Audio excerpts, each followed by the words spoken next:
watching that video. Okay, without further ado, on the right-hand side of the screen is going to be voxels. And if you guys have heard me before, I kind of do a quick onboarding of voxels for people that have no knowledge of Web3. They don't know about these public-private key pairs. They don't know much about MetaMask. And I'm saying, well, it's not a requirement in voxels. What's really nice is voxels.com is a place that you can come and journey through a collective world of all of these builds that we've been working on, that a participant can just wander through this world completely anonymously and still take advantage of consuming the content that's within voxels. However, if you want to have the full experience, you'll want to get a private key, which are free and easy to get because it's all based on math. You just get one of these private keys. You can install it into an account manager like MetaMask. You then broadcast out to the outside world out of your computer. And based on you being able to sign a cryptographic hash that could only be signed from the holder of that private key, then you open up a gateway into the applications that are Web3 ready. I know it sounds kind of complicated, but we're trying to abstract away all of the complications of this Web3 stuff. So it simply is easy of you just going to a website like Voxels, you sign in, you sign a quick mathematical transaction, and then now you have access to that game, website, portal, whatever it is now being linked with these Web3 accounts and not the old way of doing things, which is a username and password for somebody else's server that you don't have any control of. And then you move all your content over to their possession, like in Facebook. And now they basically have you owned. Username, password to their server, and they hold all your content. And as we know, they're loose with their security, and then they'll sell it without giving you anything. And that's the world we're trying to get away from. And so these new technologies, which is this private key Web3 thing, I think will be super powerful in the future, as long as we can sort of we can sort of explain it on sort of a lower level. Okay, so that's what we're doing in Voxels. I'm going to take you through a metaverse experience focused on sort of legal and Lex DAO and smart law and all this stuff that I want to see implemented into sort of the legal frameworks. And it's not going to happen quickly. It's probably going to be another decade till we start to see any sort of inroads of real adoption in sort of the legacy, the Web 2 legacy businesses. But I want to get into Lex DAO. Lex DAO is a club. There's a disclaimer down here. I don't need to read it all. But the neat thing about working with Metagame, it's sort of very loose structure. We contribute, we get XP, we get some seed at the end of our seasons. And then what we can do is then we can trade those seeds against a liquidity pool and feel that we got some basic income of participating in something loose like Metagame. Well, on the other side of things, is like a Lex DAO, where it's mainly lawyers and people that have gone to law school and people that are coders and want to do things in the Web3 space, but they're much more sort of structured intellectually. It's like they like rules and laws, and they're skeptical. So since I have a legal background, I've done a lot of like IP stuff in my past life, and I went to law school, and I really enjoy the law. Don't really enjoy like being somebody that would want to give legal advice and take on other people's legal problems, but I really want all the legal information that people will need is to be freely accessible. I think a big problem in the legal system is it's very expensive to get justice. So if we can break down at least part of that system and provide information out to the common person that's very relevant to maybe what their problem is, it allows a lawyer to come in and provide the advice to clients that are already very well educated in their fight, and let the lawyer come in and represent them for their best interests, but sort of enabling the client to come up to speed very, very quickly without feeling that they need to go to law school.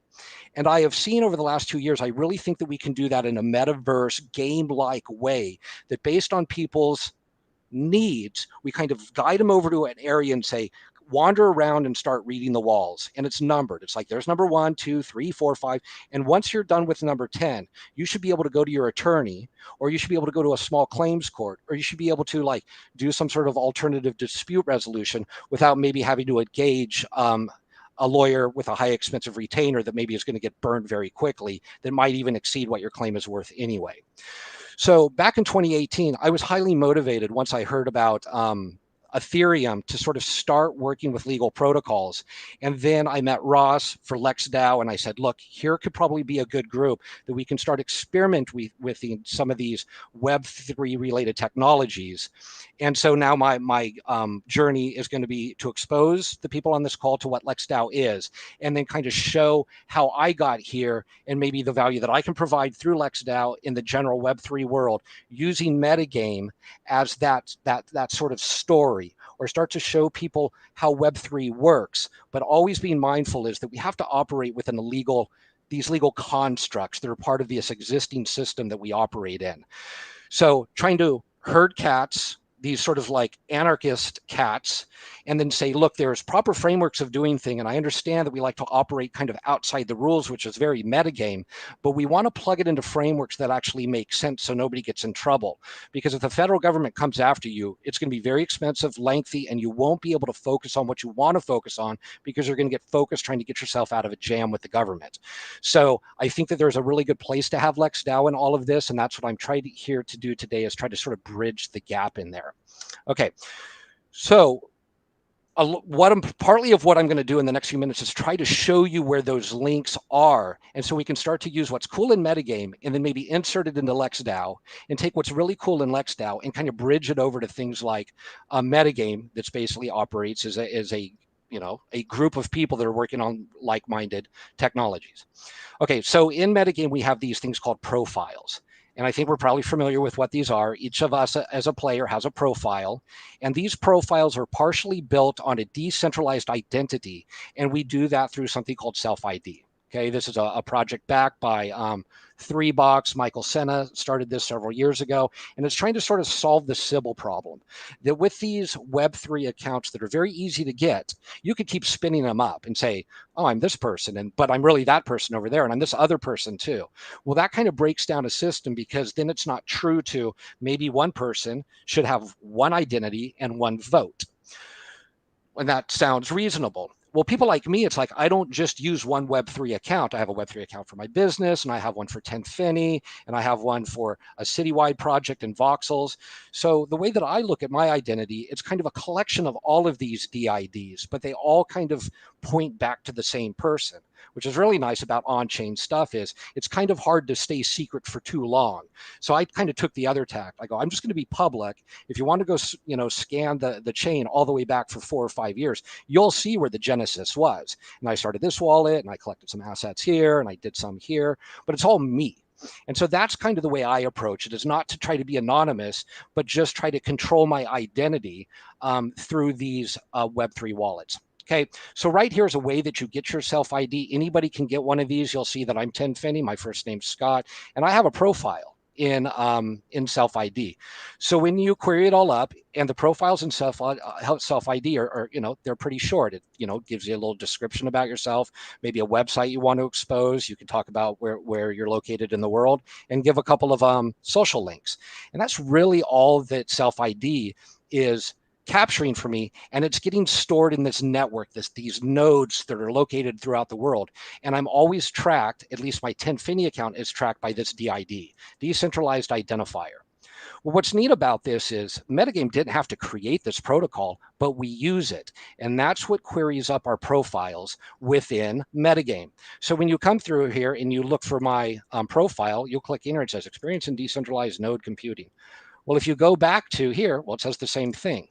Well, what does this mean? Well, because we're querying the same information. It's not stored in two places. We're just grabbing it out of this decentralized world where it's stored in my public ID.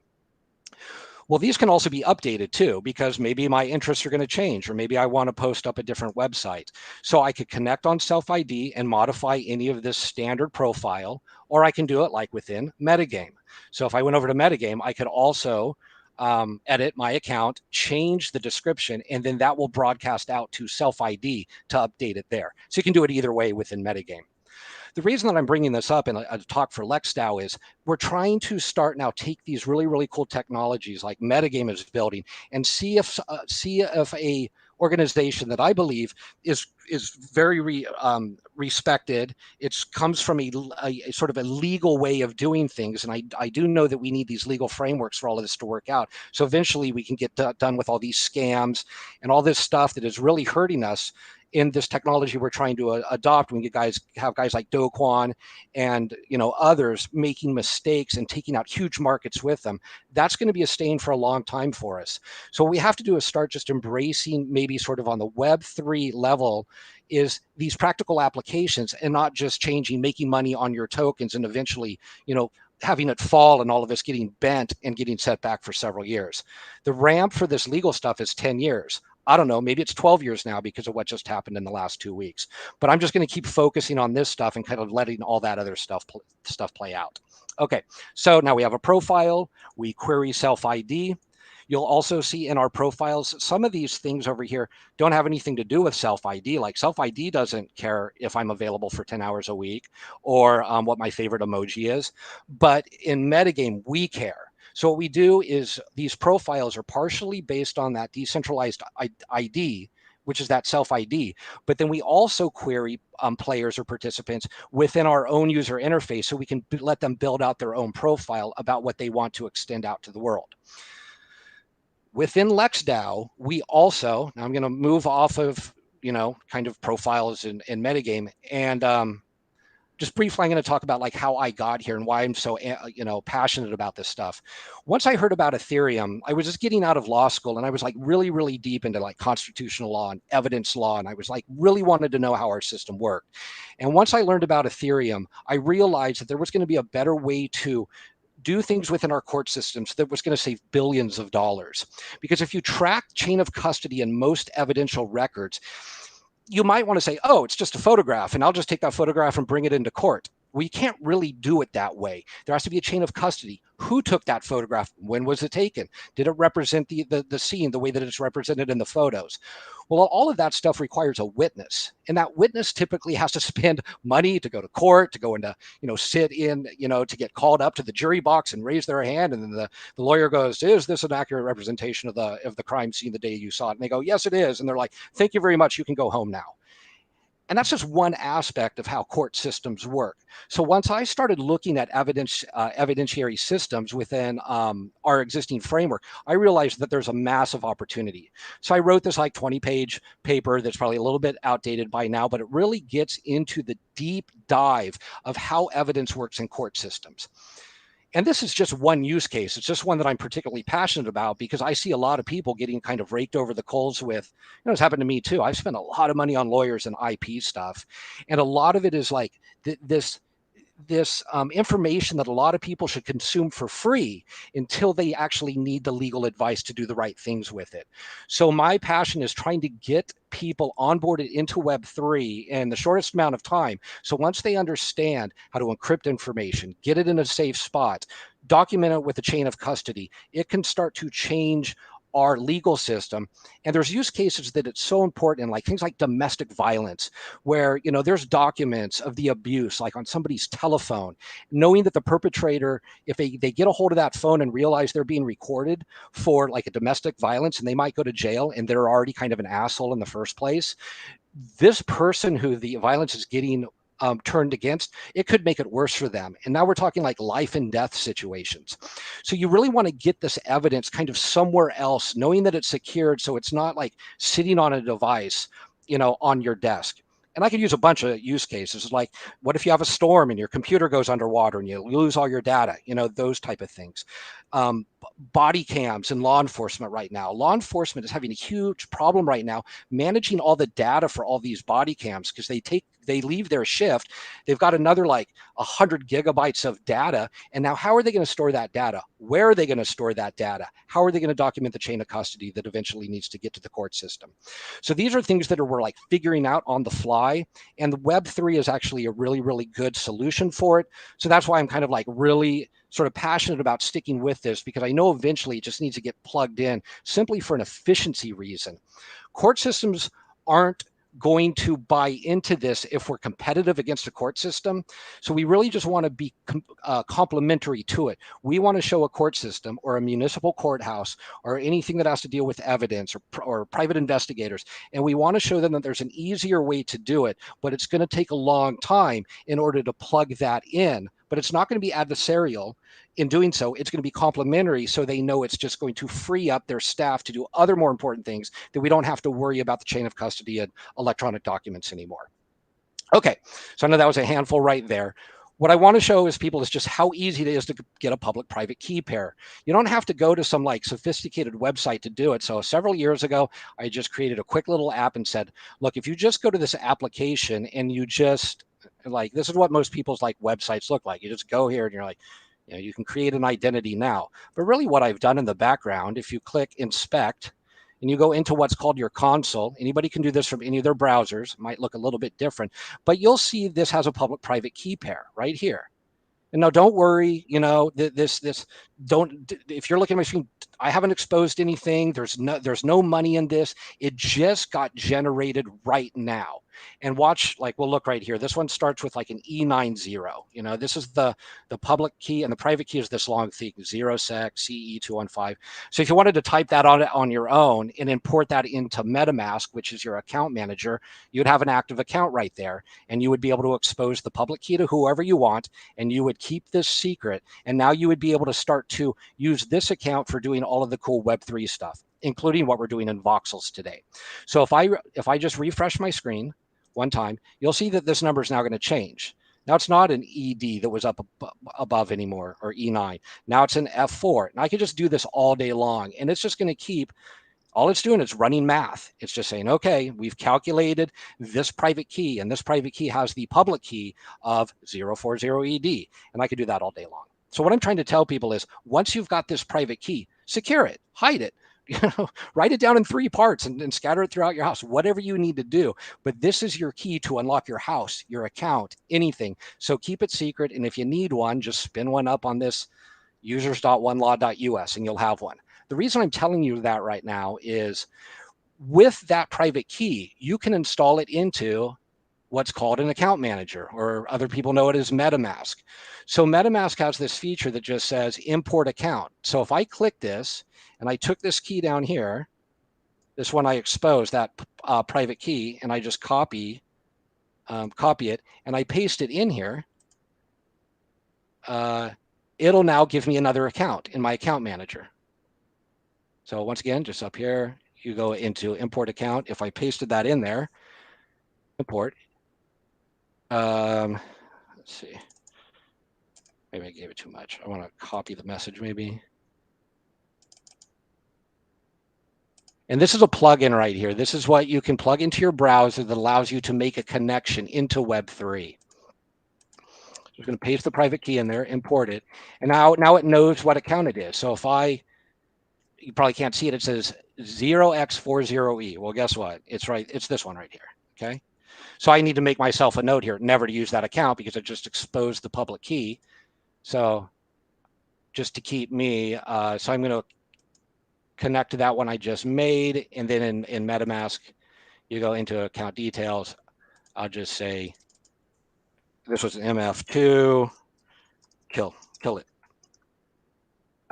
Because I've already exposed the key. So this account in essence is a compromised, burnt account. So no asset should ever be put on that one.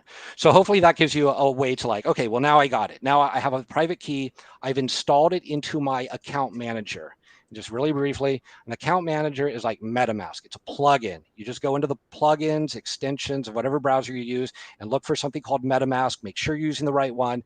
You plug it in, and then it'll fire up a couple of public-private key pairs for you automatically, but you can constantly import new ones if you're working on a new project, or you're going to do something maybe a little bit risky and you don't want to lose a lot of money, so you only put $5 in it.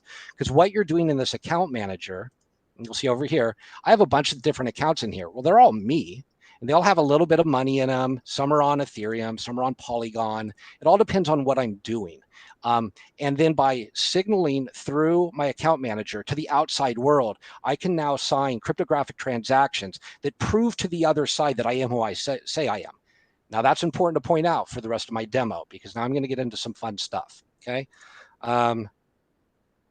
Let's get into Lex DAO.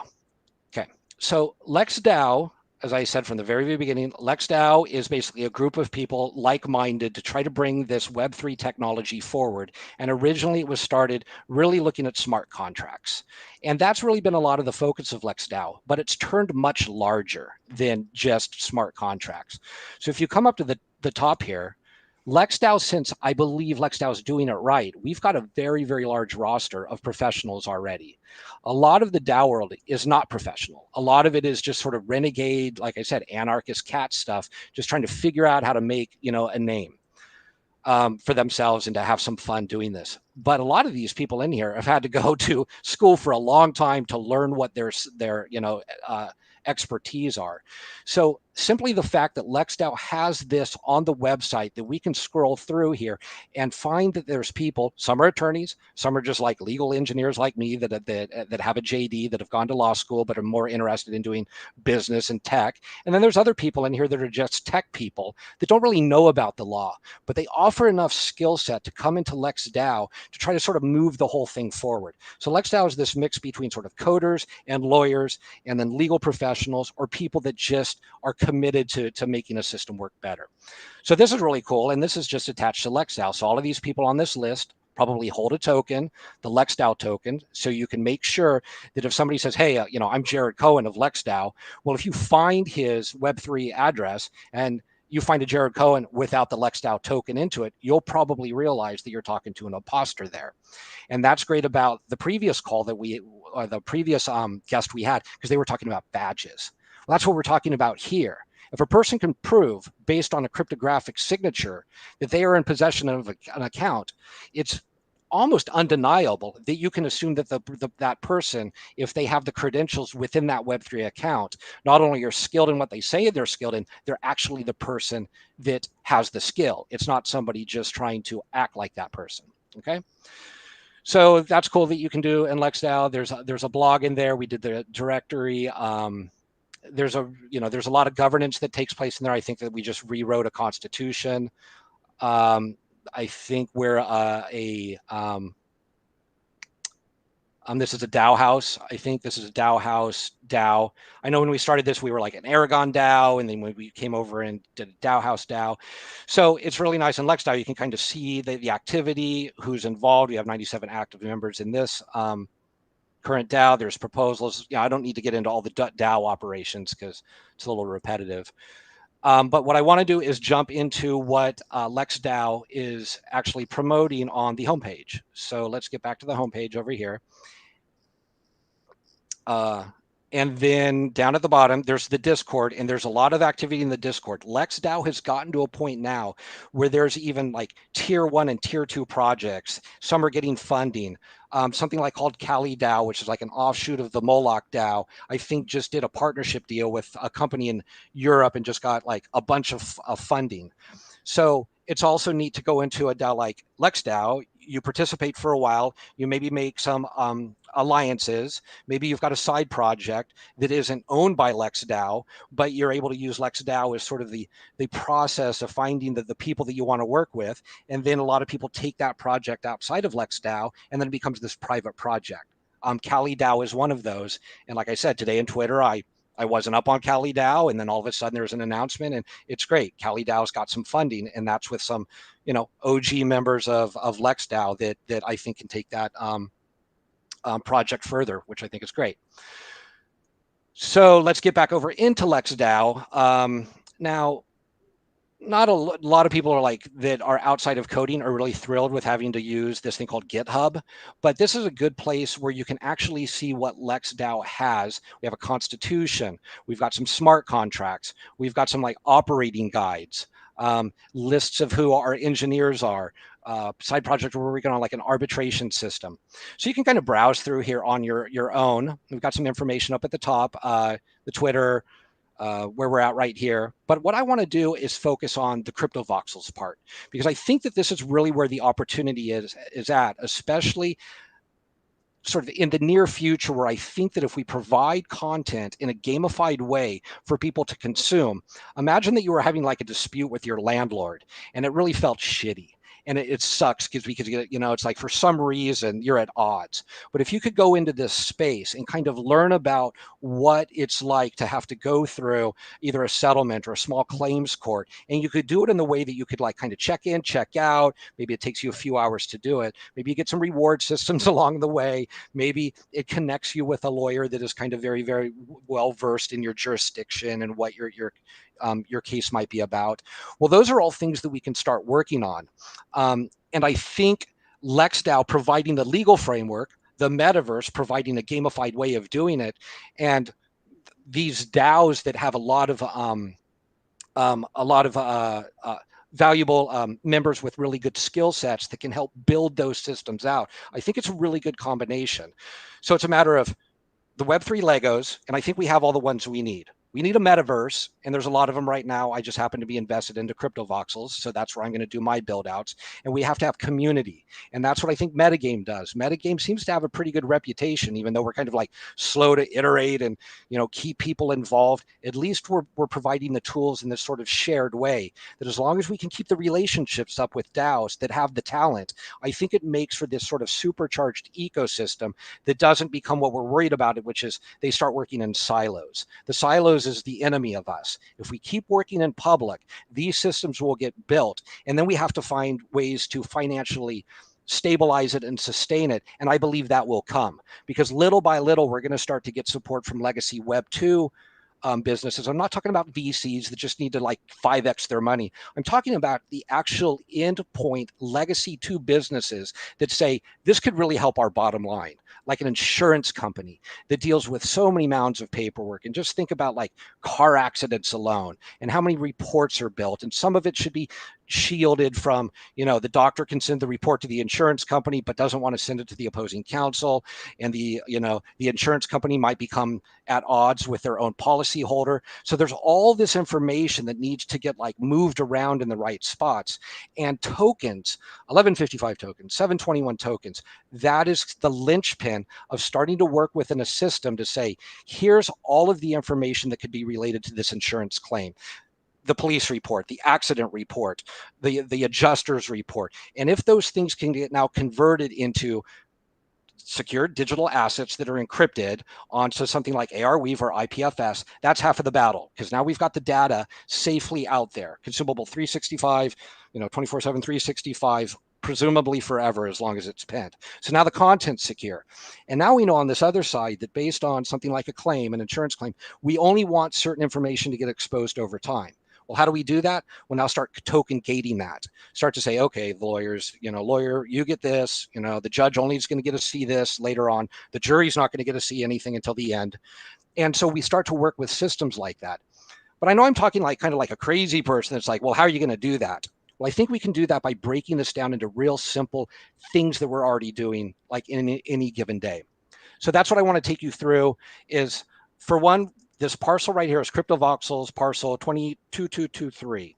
Okay. So I could go over here and just type in that in the browser and it would hyperlink me directly to this parcel. But I think I'm going to do the rest of the demo. And I think I can go over, you guys, right? Because there's nobody behind me. If anybody's managing this, should I take a little bit more time? Yeah, that's fine. Okay.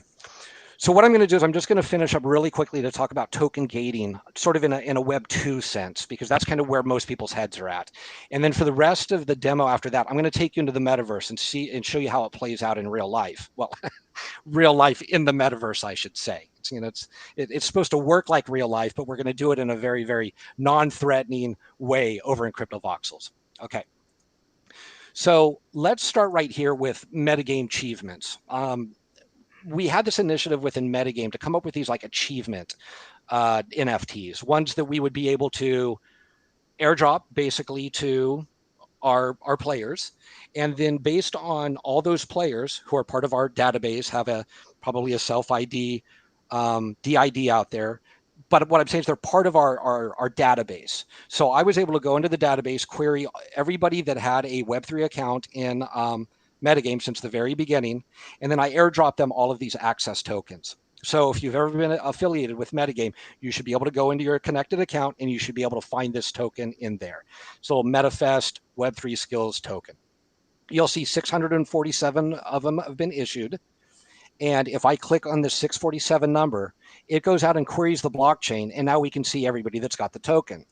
If you had your Web3 address registered with the .eth, you'll see your Web3 domain name here. And if not, it just queries up your Web3 address. So I'm down in here. It's like I'm worldlaw.eth. I think I'm Wardens also is what I use to like help me with my coding. So I'm one of the guys that has a couple of these tokens. But you'll also see how many tokens you hold. Now, within achievements right now, we haven't allowed for these tokens to be able to be transferred out of who holds them. So at this point, we drop it in. If you hold it, it's going to stick there in your account. I think you can burn it to address 0 maybe, or maybe not. Maybe it's just going to stick in your account, because there's certain tokens that we believe that if you earn an achievement in an organization you're in, you shouldn't be able to transfer that achievement to somebody else because they didn't achieve it. You achieved it. So I think there will be more mechanisms that come out that says this token is a one-way token. You're going to earn it. You're going to get it. And it's going to live with you because it needs to be connected to you, just like your degree in school, or maybe your DNA strand, or maybe what your social security number is. There's certain things that need to stay unique for that person for the duration of their life. We could talk about soul tokens some other day, and maybe we want to iterate off of that. But at this point, all of these tokens don't have a way out. They just have a way in. But we're going to change that. Okay, so based on this token for Metagame, we're going to now move into Lex DAO. So what I'm trying to do for Lex DAO is do the same thing that we did for Metagame Achievements and say, well, maybe I should do the same thing for Lex DAO.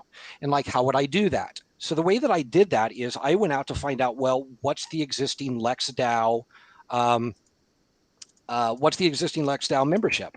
It's like, well, I didn't know. I think there's a NFT out there. You pay your dues, your annual dues, and then they issue you a token. And I said, perfect. If that's the truth for Lex DAO, I'm going to use that for the truth of whoever's going to get this airdrop token for MetaFest 2. So for all Lex DAO members that hold this token, you're going to be able to get to see some gated content if you take this tour with me. So I'm going to go and I'm going to show you the token that we printed for all Lex DAO participants. So there's this little form right here that allows you to go in and kind of like filter out the different tokens, because this works fairly slowly. Blockchain queries are slow. So if I have to query 1,000 tokens, this could take 5 minutes to load. So we have this neat little feature here. Shout out to Dispoluk, who has done an amazing job in helping craft this these smart contracts. So we did this little filtering. So here's the token down here of 186 have been issued. These are all issued to active Lex DAO members. And then so I've already clicked into that. So you see it has a whole list of members. But I'm also now going to open up something. I'm going to say show permission tokens. What's really unique about this NFT contract is every time you spin up a main token, and this is like the main token, once you spin that up, it also mints 3 additional tokens. And you'll see how that happens. So I'm going to view the permission tokens. It's going to go out and query this list again. And what you're going to see is additional tokens right below this one token. It's a configure token. It's a limiter token.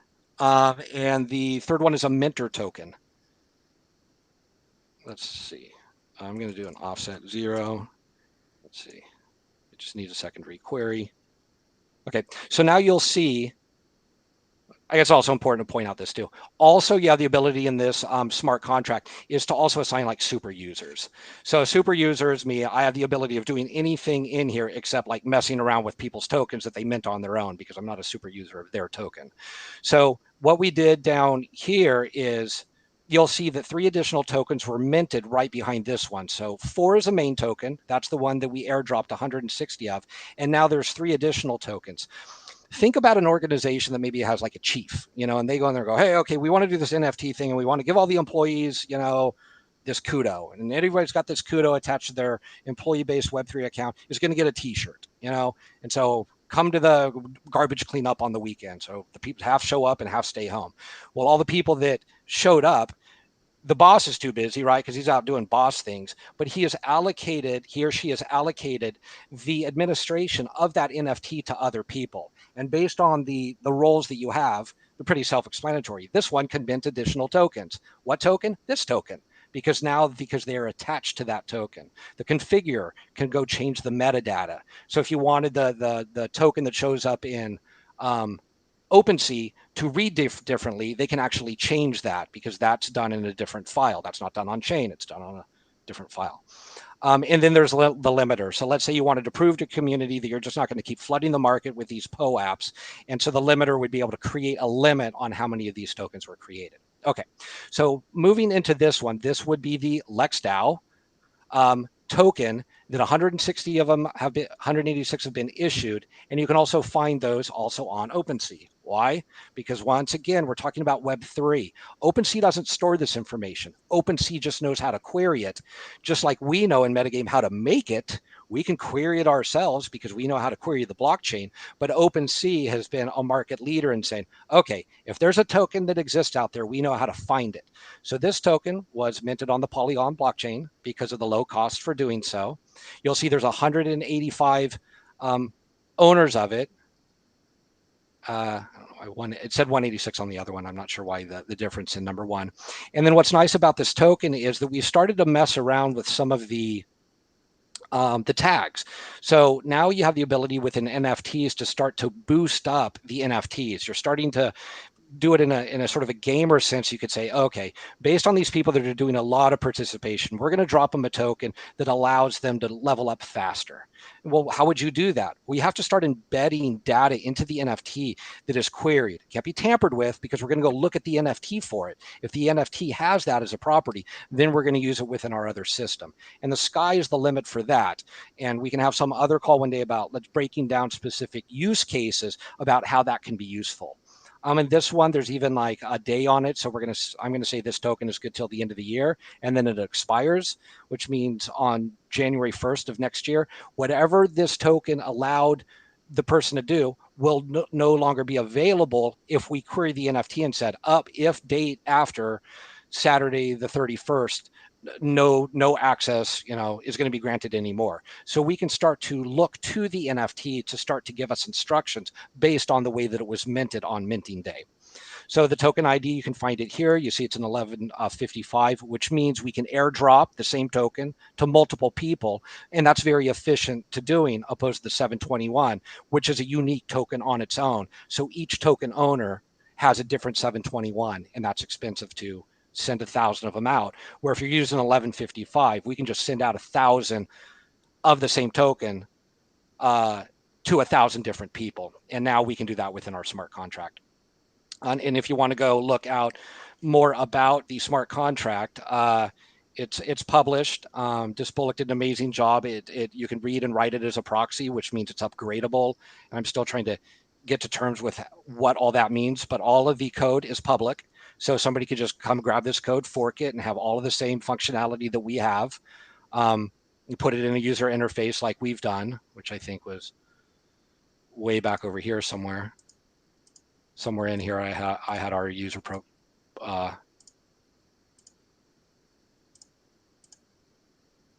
Yeah, in here. So if you go back to the beginning here, one of these allows you to reserve a token. So once you reserve a token, it spins up that first user ID, or it's got a token ID. And then once you give the metadata, and then it fires off those 3 additional role tokens, which I've showed you in clicking on the next box over here. Clicking here, this screen just queries them all, and then use your filters over here. So if I want to limit my query to 20, I go ahead and hit view 20. I'm leaving off my permission tokens. So I just want to see the master tokens. Remember, the difference between 2 and 6 right here is token 3, 4, 5, which is configure, limit, and the third one's escaping right now. Configure, limit, and mint. Okay, so the other features right here is how many have been issued, modifying the metadata. You can view it. I think this takes it OpenSea, or maybe just puts it in its own little window. And then this is the icon you would click to disperse it as an 1155. If you want to disperse a token, then you just do comma separated values in here. You mint, you distribute, MetaMask pops up, you sign the transaction, pay the gas fee, and everybody then is going to have their NFT in their wallet. I think that's kind of all to show there. So let's say where we go from here. Let's go ahead and go into voxels real quick. I'll take you over to some of the cool things that Lex DAO is working on. And we will do that in a metaverse experience. And I promise to be done with this in 20 minutes.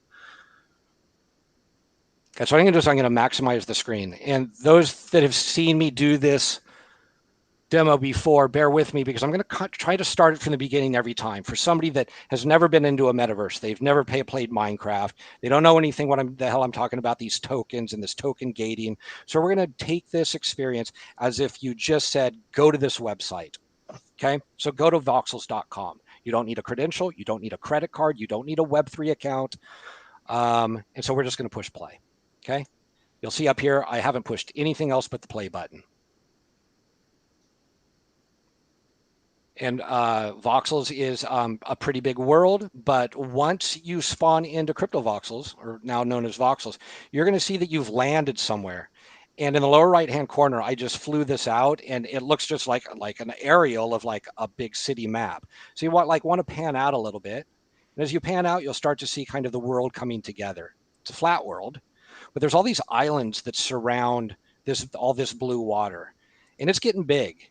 And it's just too big to kind of know everything that's going on in the city. So you should probably focus in on parts of the city that have things that are relevant to you or your working group or what you're doing here in the first place.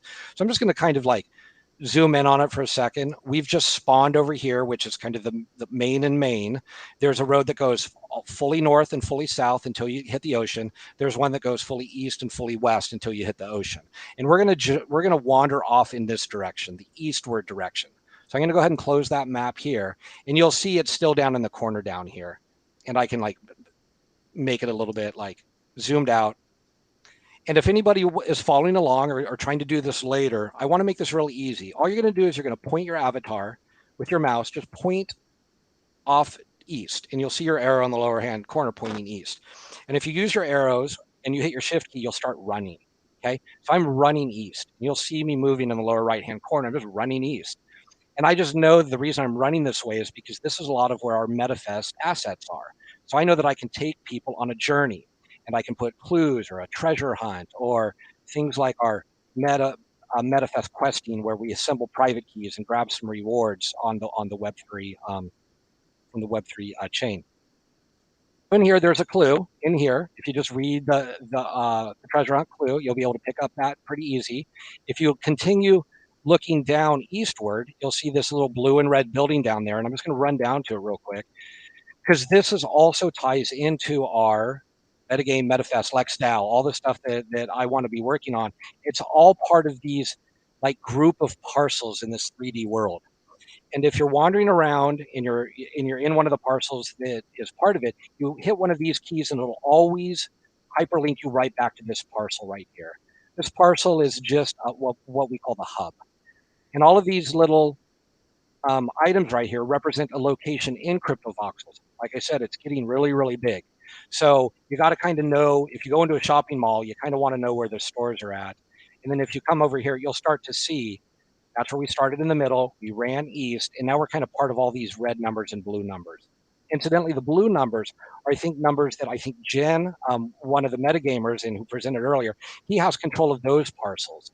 So you could see maybe for next year, if we start to work closer with these alliances within these DAOs, maybe all those blue numbers become part of all the red numbers, and then we have like a super directory that's even larger than this, and then we have to figure out ways to start to like subcategorizing things. But for right now, most of the things that I work on are part of these parcels because either I own them or I have access to put content in them. Okay, so that's the hub. If you ever wandering around here and you just want to get back to this hub, look for these things, press it, and it'll hyperlink you right to where I'm standing right here. Okay. So if I run back now west, just for 2 or 3 blocks. I want to get to that that yellow parcel where the clue. I'm going to stop right in the intersection. Now I'm going to face south. Okay, because really what I want to do is get to the experience for Lex DAO and show how we're going to do token gating and work within sort of hopefully a metaverse to get some of these legal tools out to people that can benefit from them. So I'm just running 6 blocks now south and eventually getting to this area right here where I'm just calling this our central game center. We're doing the MetaFest treasure hunt is explained in here. We've got the private key assembling quests. Now we have this one for Web3 skills, smart law, Lex DAO. Okay, so if I click right here, it's going to take me to this parcel over here, and then I'm going to pick one of these colored lanes, and one of these colored lanes is now going to navigate me through like a little obstacle course that's really easy to navigate, and then it's going to throw me out to something that I can learn about within the law. Okay, so I'm just going to follow these rules right here. And if you actually want to do the metagame ones, if you click here for game instructions, you click that, it's going to hyperlink you one floor up. And now here's the rules that I didn't have posted the other day. If you really want to read through them, you can click this, and now this is going to open up a link in GitHub, and this will have the entire game journey listed in text form. So if you go through here, you get to that link. If you can bear with it, and read all the way through it, you should pretty much easily be able to answer these questions. And here's the treasure hunt. It's pretty self-explanatory there. Okay, so back into voxels, but let's do the legal stuff.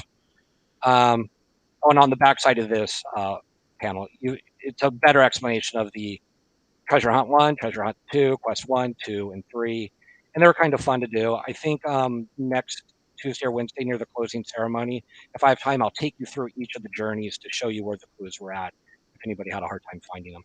Okay, so what we're going to do for Lex DAO, we're going to experience what a token gating looks like. Now remember, I'm completely anonymous. The CryptoVoxels doesn't know who I am right now. I haven't provided any information, no credentials, but I'm able to wander around in this world and start to do some neat things. So I'm going to click here on this game, and it's just hyperlinked me one parcel over. You'll see I was actually just standing right over in this area. If you go back there, I was talking about the quest up on the second floor. I told you that this is the game center for Lex DAO, Web3 skills, the things that I work on. We're just right in this room. All I did is just push that button over there, and I assigned it a hyperlink just to take me over one parcel over here where I'm going to start my journey. Okay, and these journeys are actually I didn't list up on top of them what they are, but I'm going to start with the purple one and just see where this one would take me for Lex DAO. I'm here now to learn about the law, so I'm just going to hit course 1. See where this takes me. Sometimes you have to reposition a little bit so you can see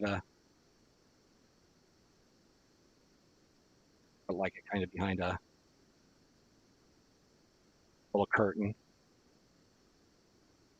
So now I'm on an obstacle course, and I was going to put like clues in here to make it fun. But if you just run forward, and like you'd have a race in here with other avatars, so there's lots of ways to do like neat gaming in here. It's not very Lex DAO related, but it just shows that we can start to gamify experiences.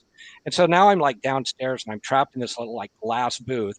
So I can panic exit if I'm uncomfortable being trapped in here, or I can continue on with this journey.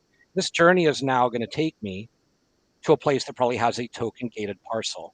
I'm going to click this, and sure enough, now I am standing outside this parcel, and it's all wrapped in pink. Well, that means it's gated. It means the information inside you will not be able to see unless you hold an 1155 token of the one that I assigned this building. You won't be able to see what's in there. Okay, well, that's pretty cool. So how do we get in there? Well, the easiest way to do it is just to log in with an account that holds one of these tokens. And these tokens are the Lex DAO tokens. So I'm going to go ahead and make sure that I connect through Web3 to the account that I use in Lex DAO, which is World Law. So I'm just connecting my MetaMask. So I'm queuing up my account manager to say, okay, Scott, we're pretty sure that you want to use this World Law account when you sign a transaction. And that's all I want to do right now because I'm anonymous.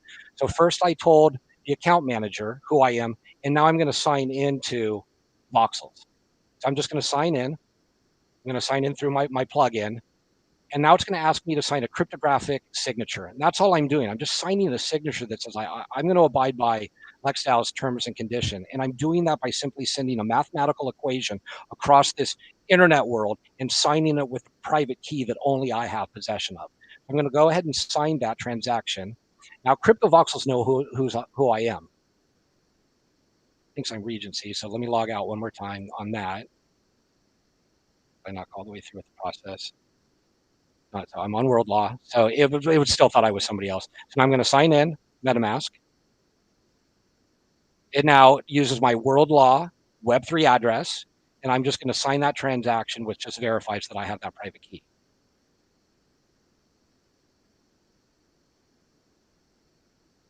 Okay, well, I'm just going to let that go for now. It thinks that I'm Regency, but okay. Regency has the token too. But you'll see what happened here. This was the token gated parcel. But now that I hold the token, then now I can enter into this parcel. So like imagine this for Lex DAO, that this could be like a private training center that, until you had done courses 1, 2, 3, and 4, we wouldn't let you in the parcel for course number 5 because you had to go do the prerequisites first. And so in here, I haven't really built out too much. I mean, we wrote an article, Liz and I recently, about attorney client privilege in the metaverse. You can do neat things with maybe do some legal training, how to navigate in crypto voxels. Like there's all different types of stuff you can do in these parcels. But what I want to do now is I want to take you over actually into the Lex DAO parcel and see how you can navigate that. And once again, the reason that I put this up, I think the Berkeley protocol is probably the closest thing that I've seen that is a real opportunity for Web3. Because what the Berkeley protocol does is it uses open source tools for investigations, like to report on things like war crimes. What they haven't figured out at Berkeley yet how to do, I'm sure they know about it, is if you start taking that content, like I made the earlier reference, like to domestic violence and car accidents and things like that, if we can get that information securely off in this encrypted system that it's not going to disappear from, when the time comes that you might need to bring that into either a war crimes tribunal or something, you'll know it didn't get destroyed along the way. And there's a lot of evidence that gets destroyed because either you can't prove chain of custody, which means it's never going to make it into court, or it simply disappears because the device that it was stored on has been destroyed. Okay, so what we're going to do is I'm going to practice what I preach. I want to get to a Lex DAO parcel. Oh, and then I would say that when I build this out the right way for all Lex DAO people, let's say that we're running events that will like have these different lanes that are Lex DAO related lanes. Each lane is going to eventually spit you out at a different either gated parcel or some like little educational material.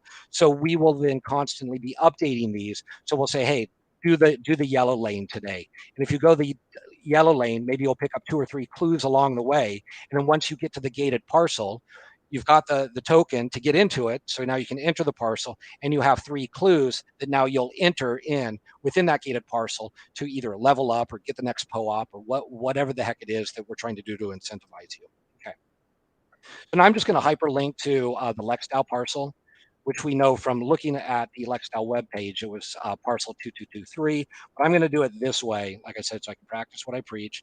If you click these, it's going to hyperlink you back to our hub, and then I just know the Lex DAO stuff has even their own label here at number 38. So if you go to the map over here and you want to know where 38 is right next to 39, 40, 41. So we got like a little compound over here of legal Lex DAO stuff. So you can click this, and now this is simply going to hyperlink me to, if you look at the lower right hand corner, hyperlink me over to the west side of the world. And now we're going to let this little world generate a little bit. And now you're in this 3D experience where now you can learn kind of however you want to learn that, like, well, what can Lex DAO do? What can Lex DAO not do? So I posted this up about legal advice. Well, lawyers are prevented from giving advice to people unless it's under very, very specific conditions of representation. So we want people to kind of read the disclaimer. You can learn about Lex DAO in a different way, not just sitting on a website and clicking through some hyperlinks. And the way I've tried to set up this parcel is just with some relevant, neat things. Like there's that article again that Liz and I wrote. And then it's like a roster of existing members that if you click one of these, maybe it even hyperlinks off. Like there's Ross up there. So let's see where Ross's hyperlink goes. You click that. Okay, yeah, Ross made a token. I remember a couple years ago, we were all messing around with ERC20 tokens, and here's Ross's RCLE token. We're just about out of time. Okay. Tenfinney. Okay, so cool. I'll just wrap it all up. So you can do a self-guided tour in Lex DAO. If you make it over to this parcel, there's a lot of things in here. I've worked on this over, probably the course of a year and a half. So it's content rich. And part of my process right now is going back in here and eliminating things that I think are just like overkill at this point. There's a little auditorium here. We talk about like bait stamps and, why bait stamps were important back then and why we do something different now. With Web3. We talk about like ADR, alternative dispute resolution. There's a lot of resources in here. And I will finish it up by flying up, by pushing the F key, flying up a couple of levels and says, really what I want to work on over the next year with people is let's build out this like little mock courtroom and use the Web3 tools that we have in order to mock a trial with all of these tools that I've been explaining, where you can come in here, you can actually initiate a claim, that'll load up. So it'll use a script to load up a claim. And when you're ready to go in front of the judge and both parties are here, you can simply push a button and you said, are you ready to present your case? We know where all the content's located. All the evidence is probably up on the walls. And then you can actually get to a point where you could do issue scoring for those that are legally experienced. You'll know what that means because we're taking the rules of the law and seeing if they were satisfied in order to prove or disprove a case. So I think that we can all do all of those things in the metaverse now. We just have to get focused on it.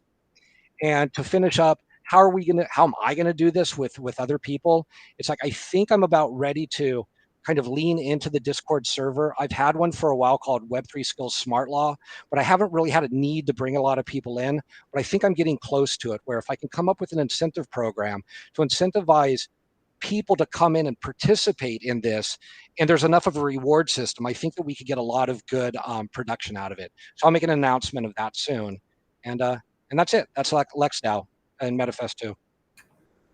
Excellent. Thank you so much for that introduction to Lex DAO and all the amazing stuff. Also, I want to give a big thank you to all of our other presenters today. Kyle Stargarden for coming on, telling us about the future of service DAOs, Dunks from Creator DAO. We had Bacon from Reflexer Labs. We had Mia from Yap DAO. We had Sparrow talking about the platform. Jin talked about M3 and the grid platform that's building there. Tam talked about common stacks. We met Hero DAO, and thank you very much, Tenfinney, for introducing us to Lex DAO. All of these service DAOs are providing critical services and different opportunities for people in our space, different experts in their field. So I definitely recommend you to jump in and check out these organizations. Many of them have Gitcoin grants, which you can find online at gitcoin.co. So my name is Penguin. Thank you so much for joining us for MetaFest DAO Service Day. Big thank you to my team. Again, Unipuff backstage. Big thank you so much for all the help and getting everyone in place, letting them know what they needed to know. Thank you to my team in Metagame and around the metaverse. Thank you, Pete, Mizanth, and of course, Bogey for helping out with the stream duties. 150, thank you so much. I really appreciate all of you coming in and watching with me, and we'll be back tomorrow as we kick off Women in Web3 and we focus on conflict resolution and DAOs. So thank you so much, and I'll see you all tomorrow. Thanks, Penguin.